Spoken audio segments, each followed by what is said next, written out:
Hey guys, I'm here with my latest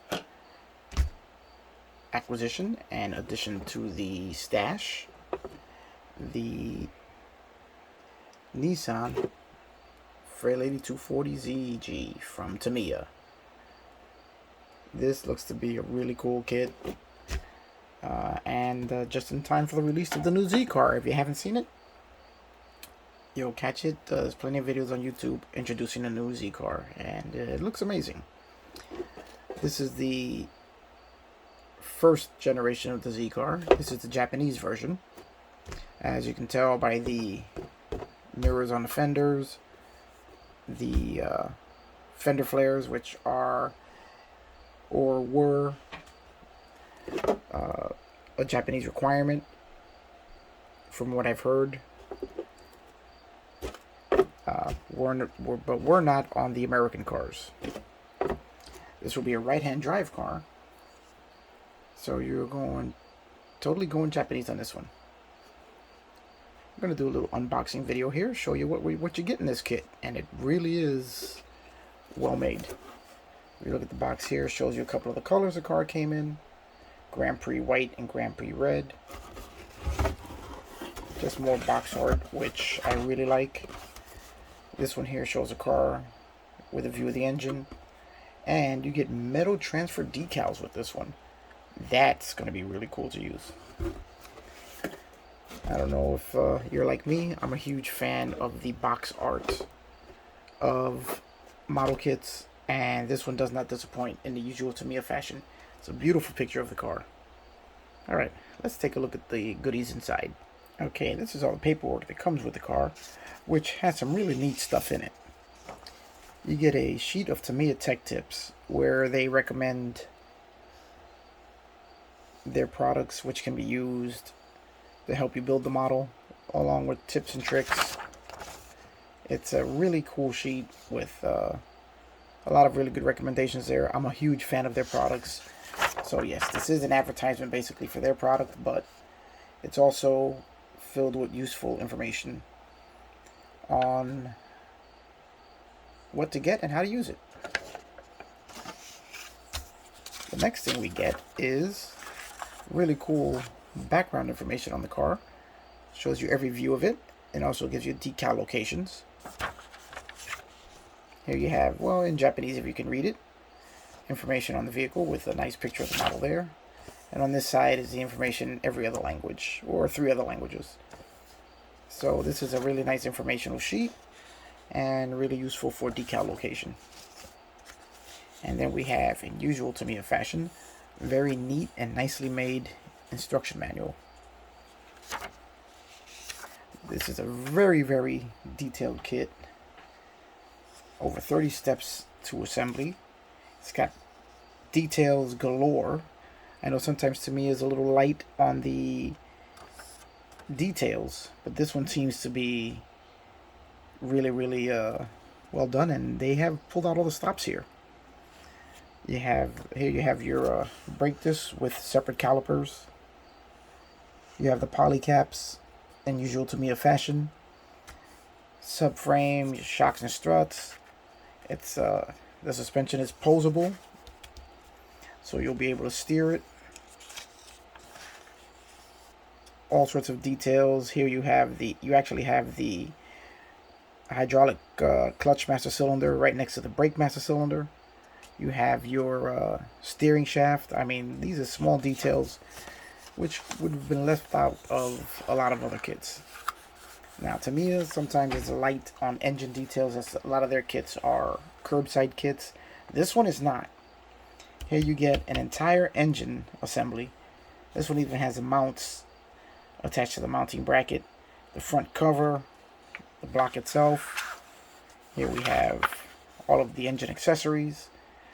This engine is going to build up really nice and going to detail very nice. Here you have your distributor, your air cleaner, even down to a transmission mount, which is some really nice detail there.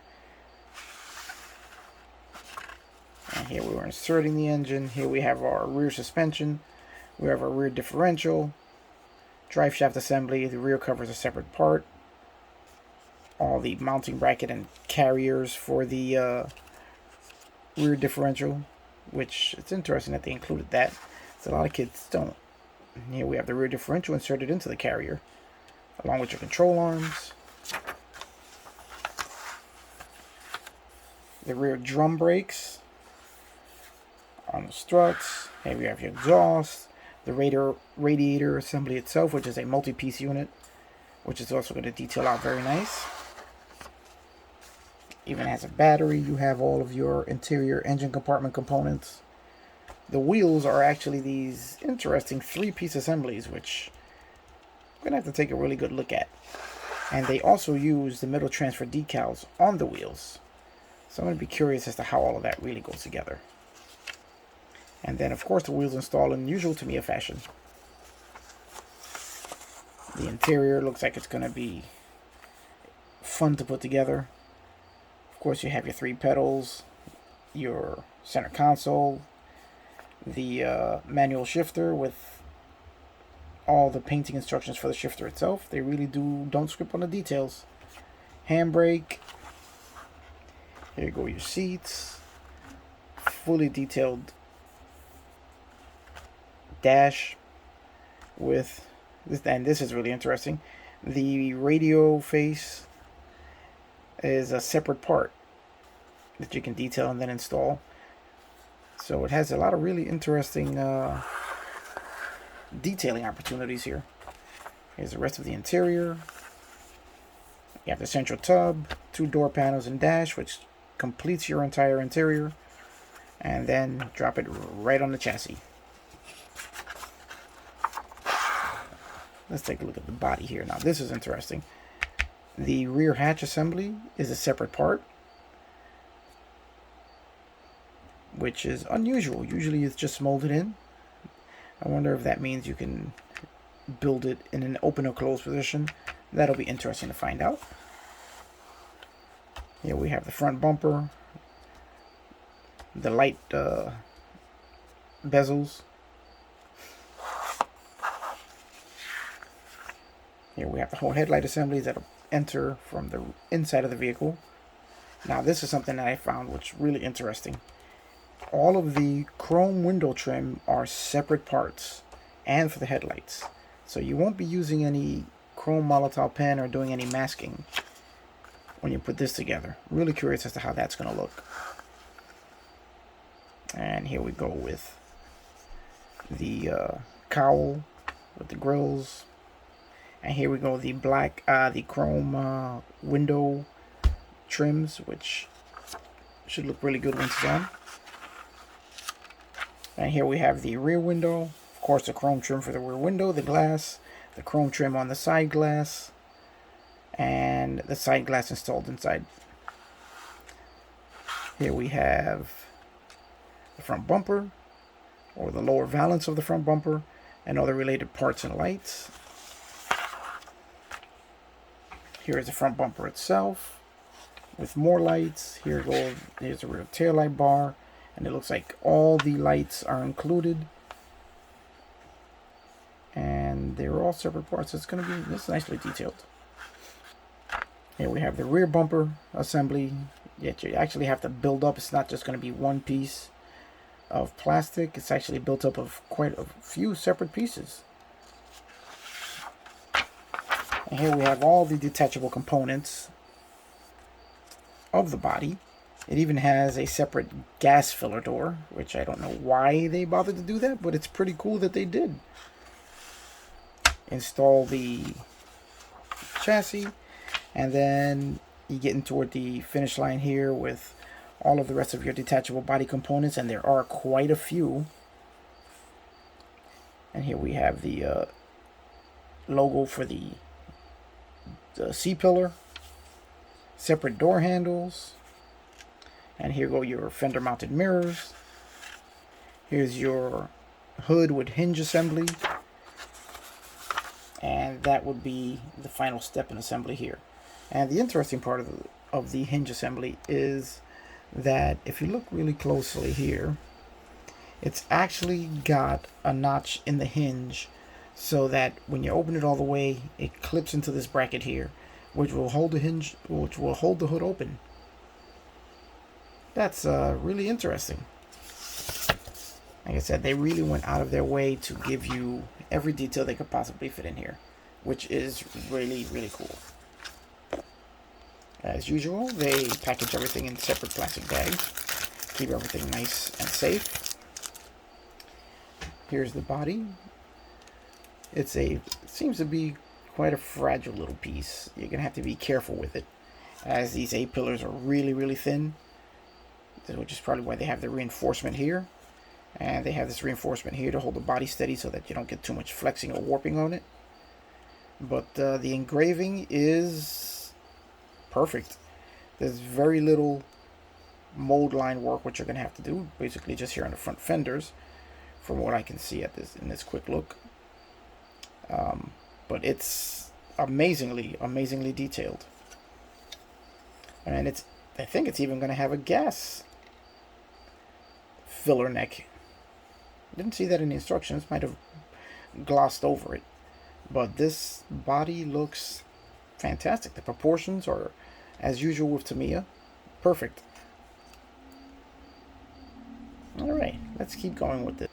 Okay, here we have one of the chrome trees that come with the kit. And here we have one part of the wheels, which are that 3-piece assembly. Our tail lights, other bits and pieces. The chrome looks really good on this, although it might be just a little too shiny, so I may have to dull it down a little bit.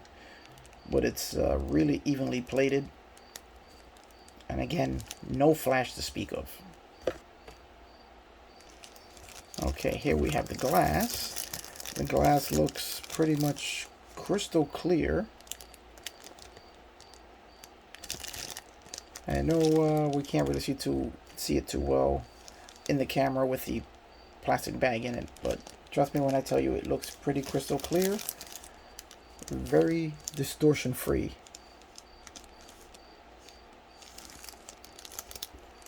Very nice to me. Here we have one of the most interesting parts of the kit. These are all the chrome and light window trim pieces.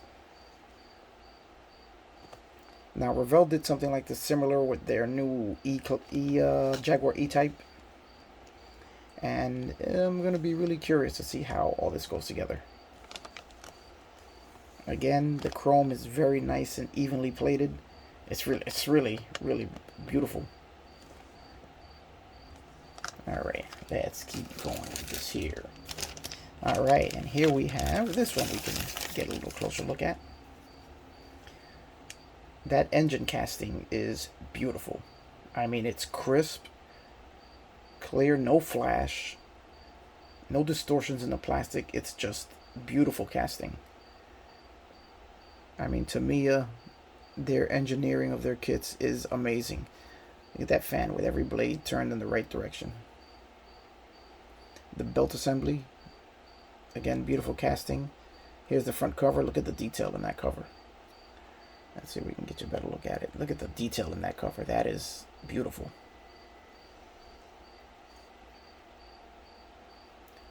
And here we go, our fender flares, bumper pieces, oil pump and valve cover. Very nicely done. A little surprised the valve cover didn't come on a chrome tree, but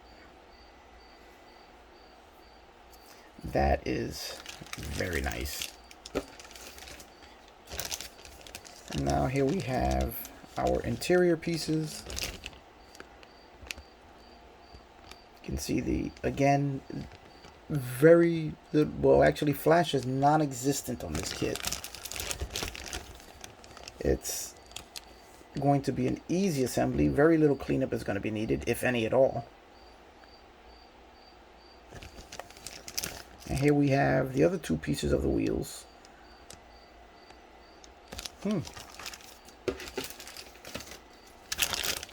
Okay, and here we have the chassis. The rest of our interior components. Here go our seats. Again, more pieces that are just perfectly molded. I think this is a somewhat new kit. There go our torsion bars for the hood. They're actually molded as torsion bars. It would have been easy just to make a straight piece of plastic. They actually made them look like torsion bars. The only bit of disappointment are the tires. As you can see here, there is no marking on the tire, no name brand. Oh, wait. Oh, is there? No, it doesn't appear that there is. Which is a shame. And an otherwise incredibly well-detailed kit. I don't think I see any names or markings on the tires. That's a little bit of a letdown. Other than that, the tires do look great. They're solid rubber. Very happy with that. And then the last thing we have are the metal decals. That's going to be really interesting to put on, along with our regular water slide decals. So that's it, guys. That's the new Tamiya Nissan Fairlady Z. I'm trying to decide which kit to build next. This is one of the contenders. We'll be back with the other contenders while I try and make my decision. Alright guys, if you like this unboxing video, let me know in the comments. There will be more coming as I go over all the kits that are in contention for the next project. And if you guys have a preference, let me know, and maybe I'll let you guys pick the next project. Alright, well that's it. Remember, like, subscribe, give a thumbs up.